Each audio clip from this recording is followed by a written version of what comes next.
ფრაქცია ნაციონალური მოძრაობა კიდევ ერთმა წევრმა მერაბ ბოლქვაძემ დატოვა. ინფორმაცია დღეს ხელვაჩაურის საკრებულოს ხდომაზე გახდა ცნობილი. მერაბ ბოლქვაძე დღევანდელ ხდომას არ დასწრებია საკრებულოს ხდომა, დაწყებისთანავე დამოუკიდებელმა წევრმა ვახტანგ კახიძემაც დატოვა. მანამ ფორმით რეგლამენტის დარღვევა გააპროტესტა. მისი თქმით 2012 წლის ადგილობრივი ბიუჯეტის შესრულების წლიური ანგარიში დასამტკიცებლად საკრებულოს რიგითი წევრის ნაცვლად გამგებელს უნდა წარედგინა. უმრავლესობის წევრმა სულიკო მიქელაძემ კი დღის წესრიგიდან მეორე საკითხის ამოღება მოითხოვა, რომელსაც მხარი საკრებულოს წევრთა უმრავლესობამ არ დაუჭირა. საკითხი მაჭახლის თემის ამბულატორიული ტრანსპორტისთვის მომსახურების პაკეტის შეძენას ეხებოდა, რომლისთვისაც ბიუჯეტიდან 13,000 ლარი გამოიყო. სხდომაზე სულ 6 საკითხი განიხილებოდა.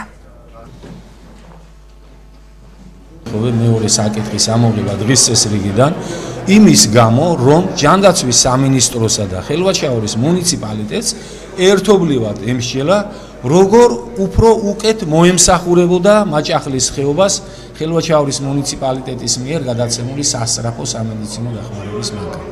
სხდომა და დაბაზი დავტოვე იმიტომ, რომ სისტემატურად საკრებულოს ხელმძღვანელობა მომზადებელ საკითხების გამოაქვს საკრებულოს სხდომაზე და დღესაც გაიმეორეს იგივე შეცდომა. წლიური ანგარიში წარმოადგინა არა გამგებებმა, რომელსაც ეკუთვნის თავისი ფუნქციონალობებით, არამედ რიგითმა განყოფილების უფროსმა. ეს კიდევ ერთხელ მიანიშნებს იმას, მათ დამოუკიდებლობას, უპასუხისმგებლო დამოუკიდებლობას თავიანთი სამსახურის შესრულების მიმართ. განხილული იყო 2012 წლის წლიური შესრულების ანგარიში, რომელიც წარმოადგენილი იქნა საკრებულოს ხდომაზე დასამტკიცებლად.